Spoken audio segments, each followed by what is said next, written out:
Thank you so much, everyone, for joining us. My name is Sarah Goff. I'm the Executive Director of Play for Peace. And we have a really exciting talk webinar for you today, but just a little bit about Play for Peace. First, we are a nonprofit organization with headquarters in Chicago that works globally to develop compassionate leaders in areas of conflict and connect people and communities to build lasting peace. And so what we do is we work with young people all over the world and train and support them to be facilitators of experiential education activities and peace education activities, as well as leading community service efforts in their communities. So that is the work that we do.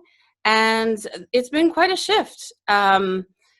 Over the last few weeks, globally, we are all experiencing the effects of COVID-19, the pandemic in our communities, the lockdown that also has consequences for our communities. And so due to this need that the world is feeling, Play for Peace is doing a couple of things. One is we're doing this webinar series and bringing on awesome people like Dr. Maurie Lung that's joining us today to help you and give a few tips for you at home, as well as we're supporting our youth leaders around the globe in the community service activities that they are doing, mostly centered around food security, if their communities are facing additional complications due to the lockdown and the pandemic that we're all facing. So you can find out more about what Play for Peace does at www.playforpeace.org. There's a button right on our homepage where it says COVID-19 response. You can see what we're doing with this Compassion Connection Community at Home online programming series, as well as you can see what our youth leaders are doing in the field with their communities during this really difficult time. So thank you for joining us. And again, I'm so excited to be here with Dr. Maurie Lung. She is the founder and CEO of Life Adventure. She's an adventure therapist. She's also a licensed marriage and family counselor, mental health counselor, and just such a wonderful person. I feel like we already had half the conversation before the interview started, but we'll swing back around and get to a lot of the topics that so many of us are facing across the globe. We also have with us on the call Yasmin Hussein, who is our social media and assistant in Play for Peace. She will be managing the Facebook Live and jotting down your questions so that we can hopefully do a short Q&A at the end of this session. The session is also being recorded so we can have it on our website and share it out to all of you afterwards as well. So with that, I would like to give a very warm welcome to Dr. Maurie Lung, who's joining us today. And I'd love, Maurie, if you could start out just telling us a little bit more about yourself. You're very well known in our field. Of course, you're an expert in our field, but to the general public who might be watching, we'd love to hear just a little bit of your background on your professional experiences and who you are. Thank you. I'm just so happy to be with you here today. You know, when we were talking about the potential topic and what we might do and what might be helpful during this time, your organization is one of the organizations I think of first, because play is that piece that helps to mitigate stress and helps us to connect and to really navigate difficult times. So I think for me, my background, gosh, I wrote in my second grade diary, when I grow up, I want to help people on the out of doors. I didn't really know what that would mean. From really early on, I understood that for me, that combination of being in the out of doors, having connection and compassion for others and being in a space of healing was going to be really important. So my early career, my undergraduate was in outdoor recreation and environmental education. So really combining that play and nature. And I directed a camp and conference center and was in that world. And what I found was that not only did people learn new knowledge and new skills, they also learn more about themselves and how to relate to others. So I really wanted to make that part of my work more intentional. So I went back to school for my master's in counseling, and I focused on experiential counseling. And it's very similar to talk therapy. We definitely do lots of talk therapy as a part of it, and it integrates that adventure and experiential activities and nature-based activities, because that was what my interest was, into the therapy itself. So as a therapist, you might find that I'm out hiking or canoeing or paddleboarding. I'm in Florida, so we tend to do a lot of the water types of activities.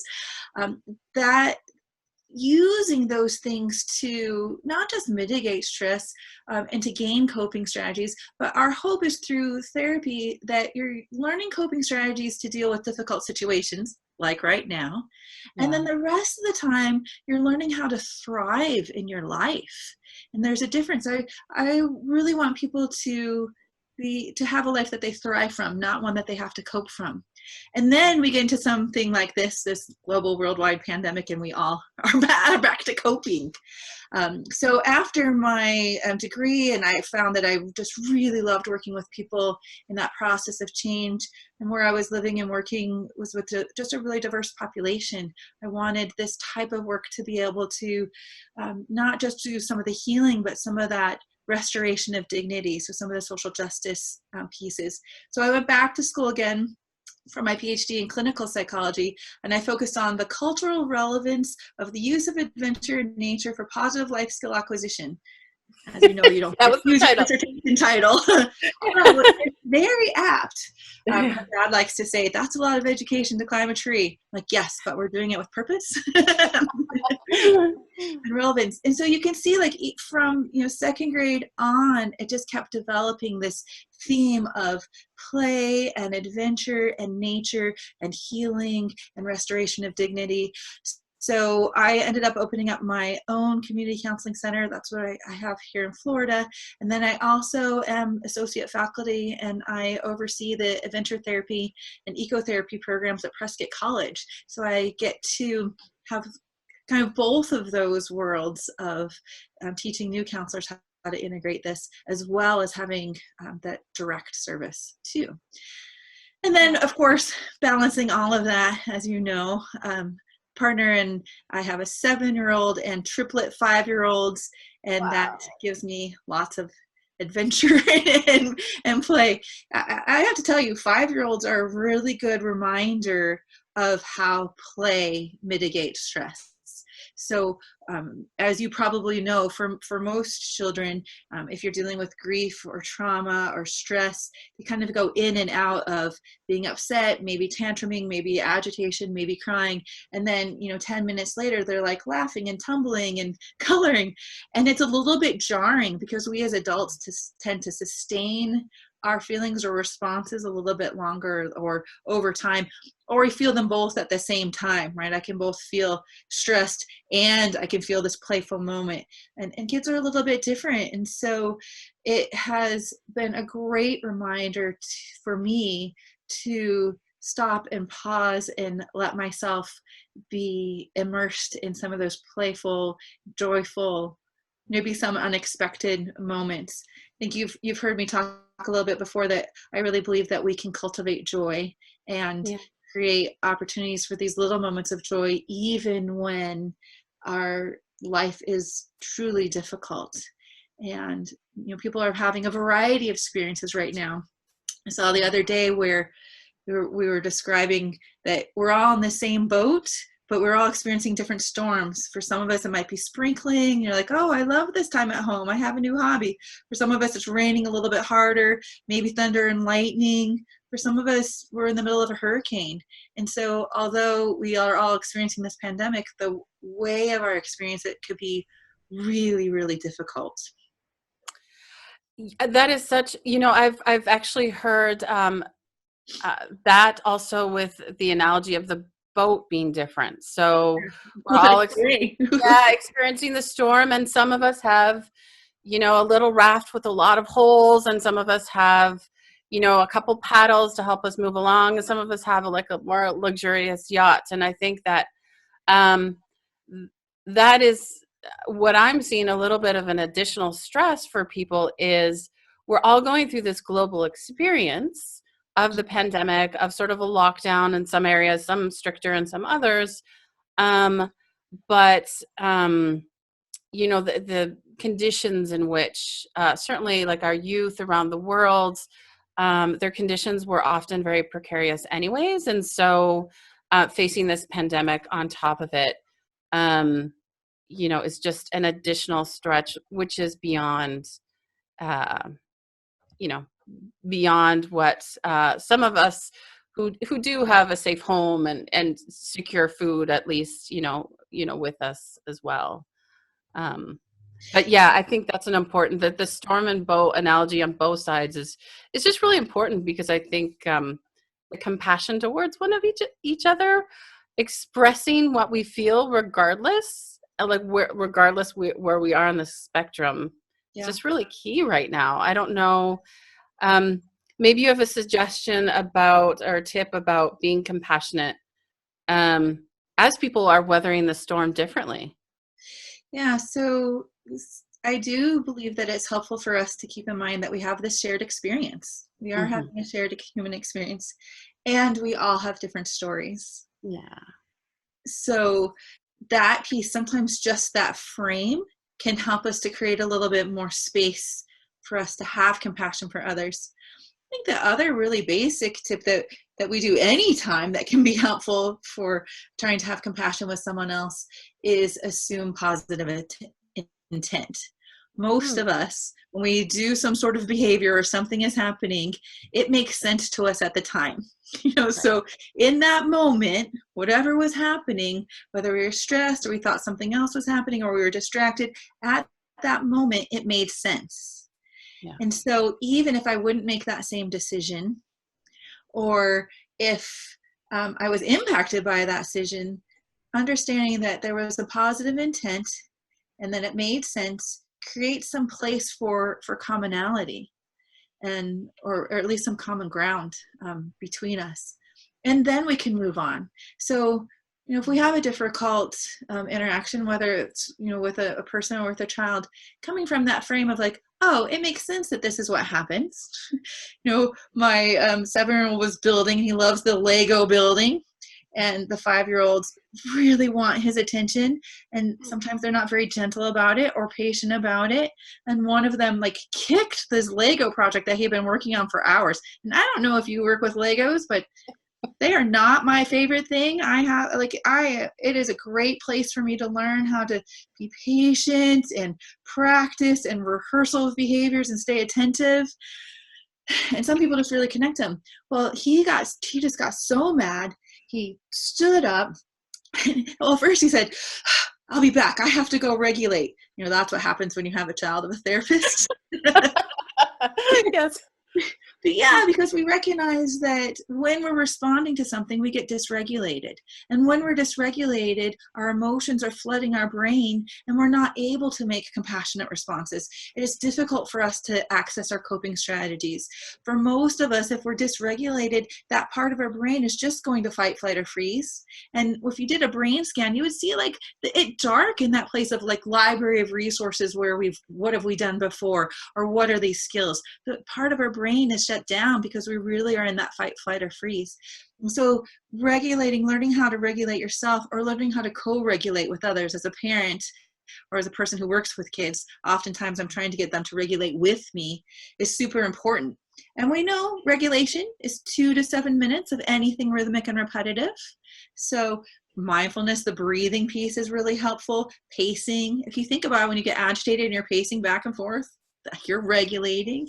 When you're trying to calm a baby, you're rocking them. So a rocking chair, music with a steady beat. There's so many different ways that we can regulate.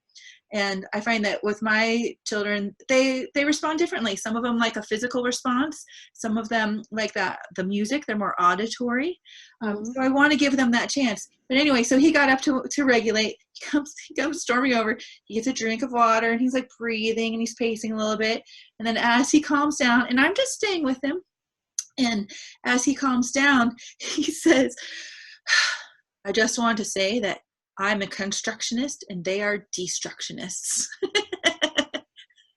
Like, I know it is so hard. And so we're back to like, what do? We validate and empathize.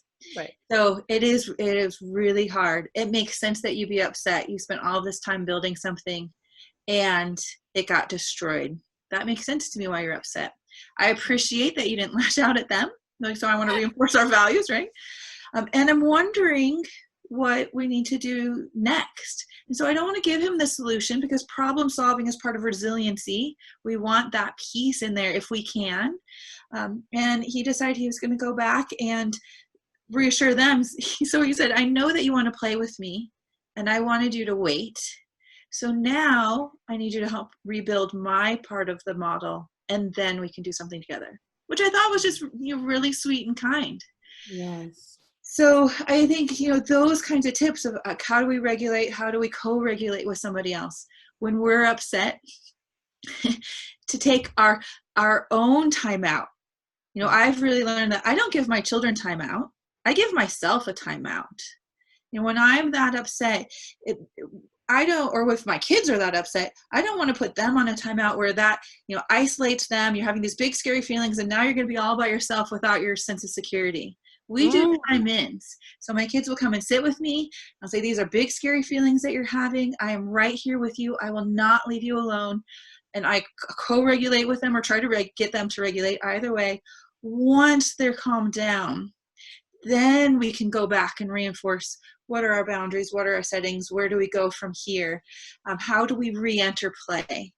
And maybe re-entering play is doing something different. Like, maybe the Legos are a little bit too frustrating for you right now. But when I start to get upset, that's when I say, like, oh, mama needs a timeout. You all are really important to me, and I want to help you figure this out, but I can feel myself getting frustrated. So what my kids have learned now is that they can call timeout on themselves. Like, I'm taking a timeout, which is perfectly regulating, right? I want them to notice, when do they need to step out versus when I need to step in. And so, kind of coming back to this bigger global picture again, during these times of uncertainty, during this time where we're all experiencing, on a variety of levels, trauma, where our brain goes to that fight, flight, or freeze. Fight, flight, or freeze typically looks like aggression or impulsivity or self-centeredness. Yeah. If I know this, then with myself, I can practice, what do I need to do to regulate? What do I need to do to take my time out? Kind of going back to your earlier question, how do we have compassion for others? If I know that the fight, flight, or freeze response shows up as aggression, impulsivity, and self-centeredness, that their brain of connecting, that their brain of skills of how do we manage this, that their brain of how have we dealt with this before is not working, of course I can have more compassion for that. Of course. Yeah, that's just lovely. And I think that is such a shift from sort of traditional educational settings where it's time out for the kids and instead of time in for the kids and time out for the teacher, facilitator, or parent, when they just need a moment to react with compassion instead of reacting with anger or impatience or in a way that's not actually helpful to the situation. Right. Can you imagine the difference that the child might be feeling if they're upset, their body is, thrashing around, their brain is being flooded with these chemicals of emotion, and that adult that they trust and care say, like, I can't be with you right now, you go away. Right. Versus the difference of, like, I am right here with you. I will be with you. This is big and scary. We're narrating that, and I will stay with you. Sometimes, for me, it's that I haven't noticed what might be leading up to that. I haven't intervened early enough. I expect my 5-year-olds to understand, like, here's the trip, the steps that are going to lead into their temper tantrum, because Right, they have a fully developed brain. Remember, our brain doesn't fully develop until between 25 and 27. So even if you have teenagers and they think that they know everything, the brain still isn't working. And that's a whole different thing of how do you navigate that when they believe that they know something that's helpful and we know from our experience or space it's not. And I and this place of just extra grace around making mistakes or rather than punishing, doing the do-over. So I try to interrupt. I remind of, our values.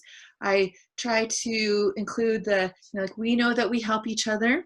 I know that you know how to do that and can make that choice. I'm going to step away and let you do that. Because I think sometimes, too many times as parents or as adults that are taking care of kids, we're like, I'm going to sit here and watch you do the right thing. They're still having that panic response. Give them space so that they can do it and then come right back like, oh, I saw you just cleaned up your room. I saw you put that dish away. Thank you. Reward, reward, reward. That positive reinforcement. You need 4 positive reinforcements for every 1 negative reinforcement. Wow. I know Wow. for some Let's of my kids, pause it's on really that. tricky because I'm always like, George, this way, George, over here. So I count in my head. I'm like, all right, I just told George to put his shoes away. I'm going to watch. I'm like, George, I really like how you didn't bump into the wall as you were going down the hall. I'm trying to find anything to reinforce, paying attention to your space. And again, that part goes back to trauma in our brain too. Our brains are wired to notice the negative.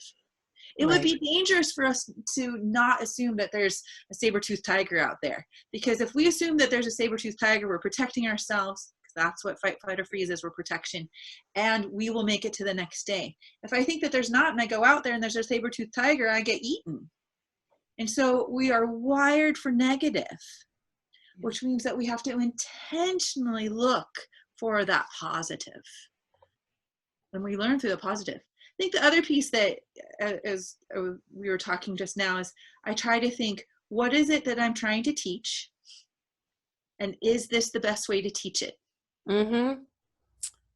Sometimes the best way to teach it is not for me to give that answer. And that's what I love about experiential education. I know that Yeah. you all know that we're creating experiences to try it out or figure it out. I heard the other day that my 4 kids were trying something and one of them said, what do you think will work? I don't know, let's try it. And they tried it and they're like, well, that didn't work, but we can figure it out.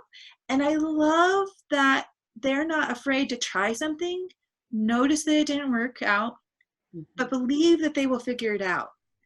That's part of that resiliency that I really want to pull on right now. I don't have all the answers. I don't ever have all the answers. But right now, I was really uncertain. I don't know Yes. when their school's going to be open. I don't know that the grocery store is going to have milk. I Yes. don't know what on a day-to-day basis this is going to look like. So knowing that regardless of the outcome, we will try something out. We will be as safe as possible. And we can figure it out. Yeah. And we will not stop living our lives as joyfully as possible. And I would love to hear a little bit more about using joy in really supporting resiliency. I think that one of the struggles right now are, children and youth and families who are re-traumatized during this pandemic. So they've been through Sure. trauma, either war or conflict or domestic violence. And the pandemic is adding this layer of, well, certainly, I mean, there's been articles of, in India, the rates of domestic violence during the pandemic has gone through the roof. And, the safety of youth that were already at risk, there's a lot of concerns about that, food safety and things like that. And so how can we, do you have any tips of through joy, through positive, actions or things that we can do, really build on that resiliency? Because I think we're all sort of struggling, in the mental health, as mental health workers, as facilitators, as supporters, as mentors, as parents. How can we build up our resilience and the either kids or people that we're working with? Yeah. So there's two different pieces there. One, in this time, especially during trauma, when things are so uncertain, creating some certainty in our life Mhm. helps reduce that. So routine, getting up in the same time in the morning, making your bed, because if that's the only thing you did, at least you did one thing on your list today, which is fine. Having a shared meal, or clean, whatever it is that you're going to do, having that routine creates predictability in uncertain situations, wherever Absolutely. you're at, Hmm. whatever is happening.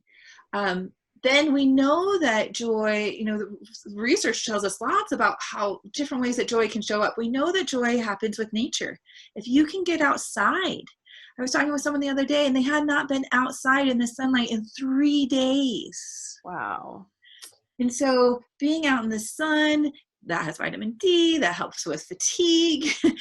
Being outside, just being outside and looking at a tree or looking at the clouds can bring some happiness. Pushing everything aside for that moment, noticing the clouds. One of my favorite activities when I go outside, because we're seeing like the same backyard over and over again, or the Yeah. same little bit of our neighborhood. And I'm grateful for our backyard, and it is, super tiny. Our goal is to find something outside that we hadn't seen the day before. Oh, that's wonderful. Yeah, and so it's a super easy activity, but it also shifts our focus. Right. What isn't something that I noticed before? Um, so nature is a really easy way to do that. Even if you just get outside and drink your iced tea outside or whatever that is, spending that time outside. I think another way to bring in joy, which you all know, is play. Do Yeah. something playful. Offer something playful. Have those moments. Play tag. Play, Legos. Play. And as adults, we often forget to play. Not only as adults, but I think as facilitators of experiential education, we play with our clients and we Hmm. forget to play ourselves. Yeah. So I decided to get some roller skates because 50 years old seems like the perfect time to learn how to roller skate. Absolutely. and, and it has been hysterical. And it's a good thing that I have 4 kids, because I have like one in front, one behind, and one on each side. The entourage I'll build up. As we're navigating this, and we are laughing. We are just laughing. It is so much fun. And I'm hoping at some point that we'll be able to shift into, it gets to be a little bit more regulating, because roller skating is nice, rhythmic, and repetitive. We're not at regulating yet. We're still at enjoying the joy and laughter of it. So that's another way. Music. There's all sorts of ways that you can have musical instruments, and not just formal ones, but bringing music in and playing with rhythm. So I love doing even just 2 sticks from outside. We play different rhythms. You can learn rhythms from like traditional drum patterns or others. But first of all, you're doing 2 things. One, you're regulating. And 2, Hmm. you're having play, which brings this joy. And so then we do a game where we do that rhythm, and someone starts the rhythm, and then we join in that rhythm. So all 4 of us or all 5 of us are doing that rhythm. So now, not only do we have the joy from just play, the Yeah. rhythmic and repetitive regulation, we have connection of we're all having the shared experience, so that shared community. So everything we do like enhances this a little bit more. Color improves happiness. So if you're stuck in Really? your house, yeah.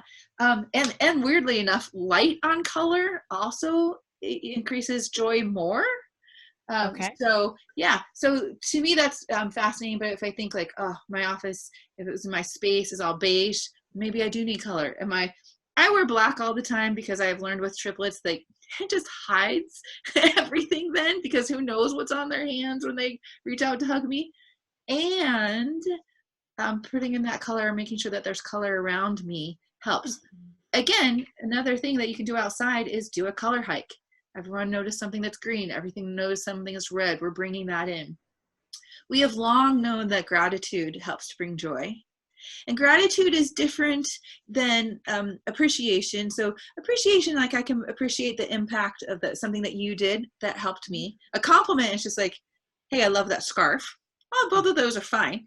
Gratitude is really different. Gratitude is this deep sense of thankfulness, and it might include relationship, but it might be an experience. It might be just a noticing.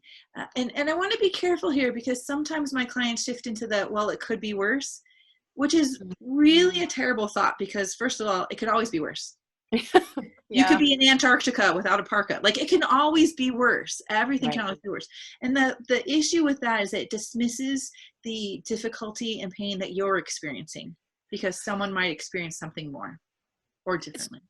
I actually wanted to really dig into that because I feel like online and as we're trying to support each other, navigating a hierarchy of grief has been really challenging, in terms of we're all grieving something. It might be like a missed vacation.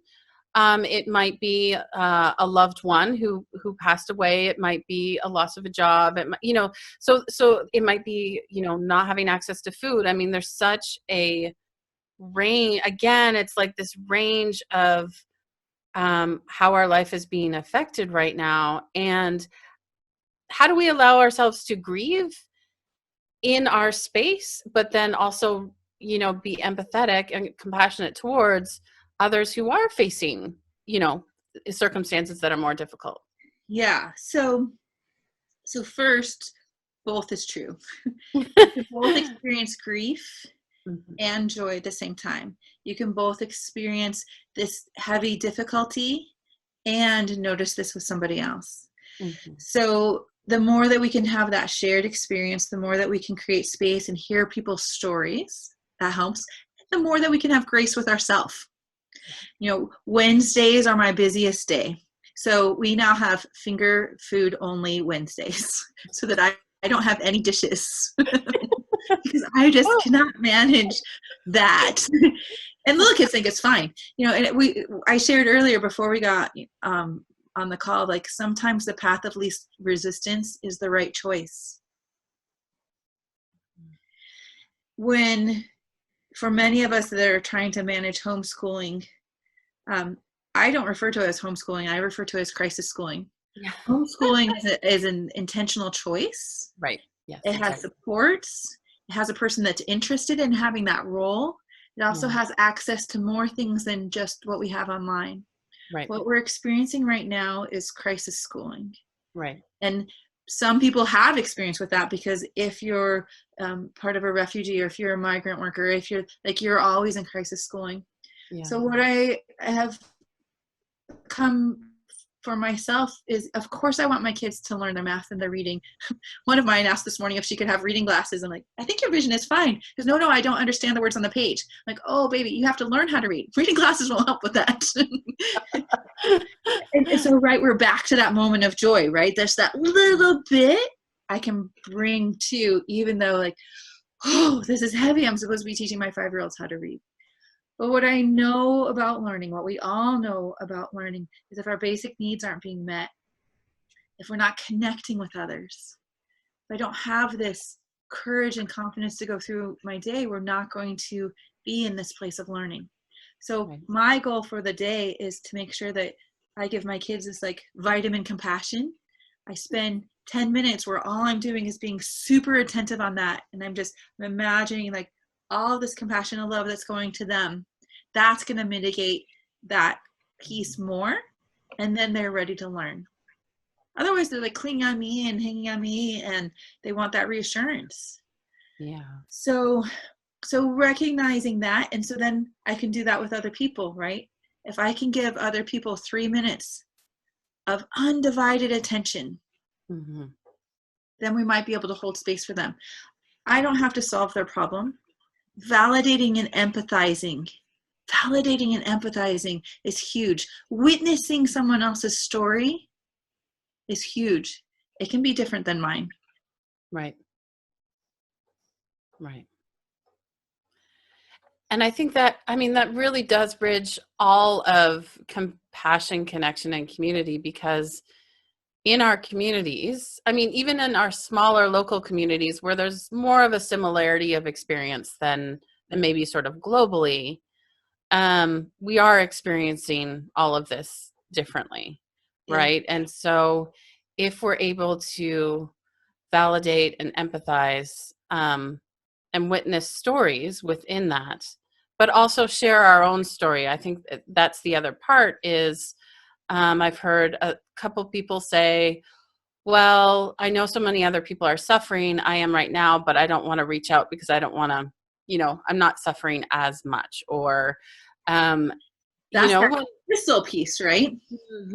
yeah, Find someone that you can reach out to. Who is that person that will witness you? Because being seen is part of the way that we mitigate our own stress. Being yes. heard is a part of the way that we can connect in that compassionate way. And So, I might not reach out to my parents who have some severe medical um, issues that they're managing right now, and they're trying to figure that out. I might reach out to them, how might I help? But I might not give them like, here's my worries about this. But my other friend who has a lot of time and doesn't have kids at home and is like craving attention, she might be the person that I go to. When you think about that in that grief circle, that person that is suffering in the middle, they can go out. But if we're on one of those outer things, we need to go back out for our support, not inward. Now, I might not go inward to my partner that's experiencing cancer for support about how do I deal with supporting somebody who has cancer, but I can go to that next line out. So I kind of think about that, like, where's that target? I look for support on the outside of me, and I give support to the inside of me. Does that kind of make sense? yeah, absolutely. Absolutely. And I think this is really key. I mean, there's been so much outpouring of love and appreciation for health workers and essential workers right now, which is really necessary. Um, but I'm wondering what your experience is in the mental health workers. How are they doing at this time with the increased demands on their own personal life and in their work potentially as well? Yeah, I find like most of us who are experiencing anything get a little frustrated when we can't use our own skills for ourselves. Yes. So there's that little impatience, like, I'm trained to do this. Why are my kids responding this way? I don't understand. But that's like a normal experience. I think that the piece with mental health workers, because we're also essential workers, and even if you're doing outpatient, you're helping to keep people out of hospitals because we need hospitals for the higher severity cases. I think the big difference, so the work always has that carrying capacity of you're holding people during difficult times and grief or loss. But on in a normal time, not in this trauma response time, I might have a few people who are in crisis, a few people who are figuring things out, and a few people who are at that healing side of it and ready to launch. so I have this span of who I'm working with. During a crisis, everybody's in crisis. Yeah. So the emotional fatigue of holding everybody versus like we're really balancing it at other times is really heavy. And I think sometimes with mental health counselors, it's not seen because, we're not wearing scrubs. There's not that physicalness to our work. And it's a really good reminder for myself of that I need to bring in joy and play and refill my cup. And, Yes. keeping that, we talked a little bit about, I need more deposits than withdrawals. Yeah. Um, And so at the end of my day, I go for a walk before I go home, even though it means I have technically less time with my kids. The person who shows up can be more attentive to that. Right. So I think that mental health workers, we're tired. Yeah. It is that the fatigue of it is big. And I would jump from that to specifically adventure facilitators, adventure therapists, those who use the outdoors as a tool and are now needing to switch to technology and Zoom and all of these things. One of the sort of gentle jokes we have internally is it's been hard to gather my community online globally because they're all out in the field, and so that's just the Right? nature of our community. And now we have like a captive audience. But there are groups of people who go into this field who naturally Don't want understand that they computer. need yeah, they need the energy of being outside. And some, unfortunately, especially in urban areas and things like that, there's limitations to even walks they can have and things like that. So, um, what has your experience been in the transition? Any tips for us of doing our type of work online temporarily? I mean, our dream is that we get back to the field and we can touch people and we can interact with people, of course, one day, but this is going to be our reality for a little while now. And so I know that the field itself has been putting out some really great virtual activities, which I think can help us shift. But I just wondered if you had any other thoughts or ideas of how our community who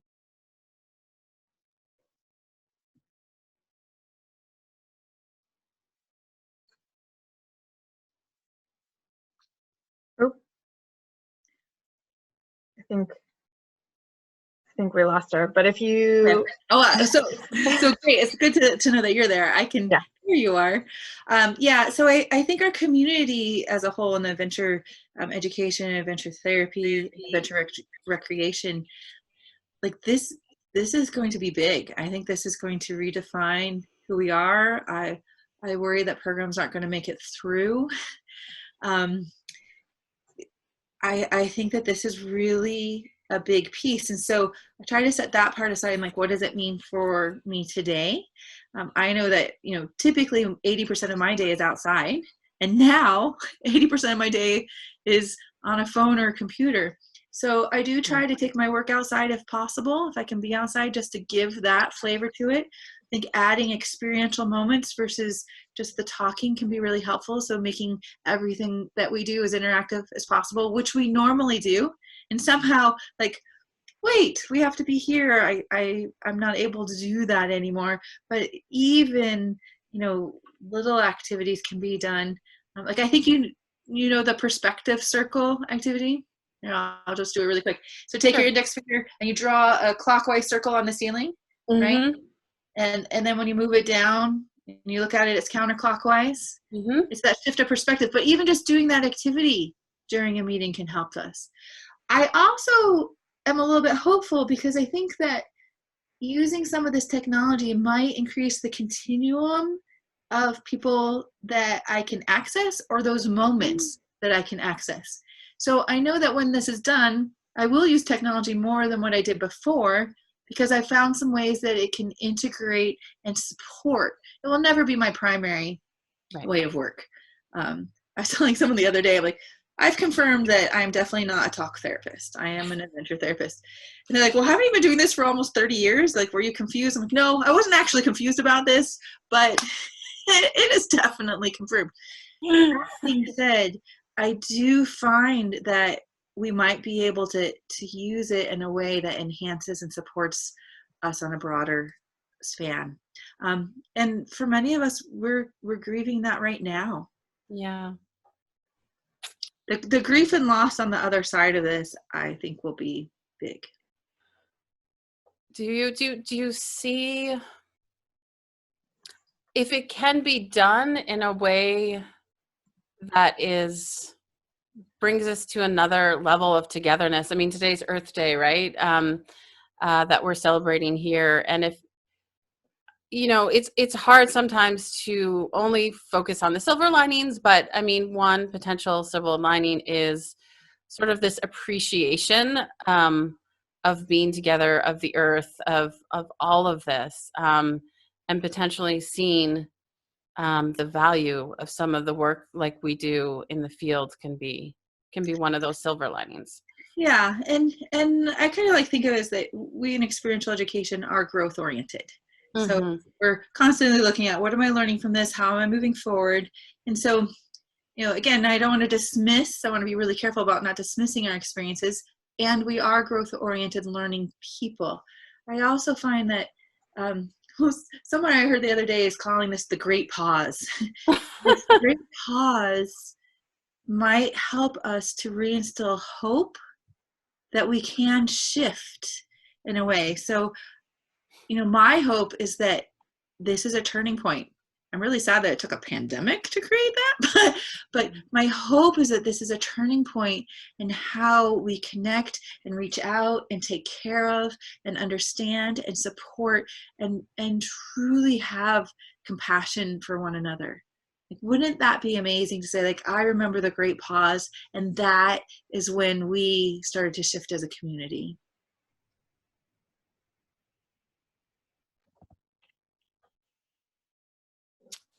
Yes, absolutely. Well, I want to start wrapping up. I know we've taken some time already from your day, and I just really, really, really appreciate you sharing your skills and your thoughts and all these tips. I've certainly come away from this more hopeful and joyful. I think sometimes in the craziness of the to-do lists and the tasks of moving our life forward, whether it's getting food on the table and answering our inbox and making sure our kids are doing what they need to do, or make sure they're okay. I think that even these conversations that can be a pause. I mean, this is like a little pause in the bigger pause where Yeah. if we can take time to reflect on what can we do better as a community to support each other, a little bit of a pause and reflection on what's happening, and then some of our hopes for the future, like you brought in, I think is just really, really lovely. And I just want to appreciate the time that you spent with us. We had thought of maybe doing some Q&As with the Facebook Live, but Yasmin is juggling a couple of things at once right now. So I think we'll just maybe wrap up with a couple words. If you could have, if you could share maybe one word of how you hope the rest of the day will go for you, I think that would really be great. And though this is going out on Facebook Live, and people can comment in, and maybe we can do a little bit of the interaction sort of afterwards. But thank you for sharing with us. And I don't know if you have your one word for the rest of the day. I don't know that I have that one word, but the phrase that I keep leaning on is one that I told my son when we were having just some really difficult times, again with cancer and the mass shooting that happened, and just a whole bunch of things that were happening in our world. And the phrase was that we will be as safe as possible, and we will not stop living as joyfully as possible. So I will definitely take precautions and protect myself, and I will not stop living as joyfully as possible. That's beautiful, beautiful, beautiful, and such a wonderful way to end this webinar. So thank you so much. I really appreciate it, and I look forward to being in touch with you. And thank you for all your support to Play for Peace. I'll just end with this little anecdote that you might not even know. There was a young woman, maybe 10 years ago, who reached out to you and said that she wanted to do facilitation in a global setting. And what did you think? And you said, oh, check out Play for Peace. And actually that woman, Kendra Bostic, became part of the community, and now is one of our partners, has launched this app with us, and is doing research with us. And so just that one little redirection of someone who was in the field towards Play for Peace has really had a significant impact on our team and what we're doing and what we hope to do. So you might not have even known that, but I wanted to share with you that your words ripple out farther than you could even imagine. So thank you so much for joining us today, and thank you so much for all the work that you do, Maurie. I know that you touch many, many lives, and I hope that we can talk with each other very soon. We definitely will. There's mutual admiration, of course, and thank you for having me join you today.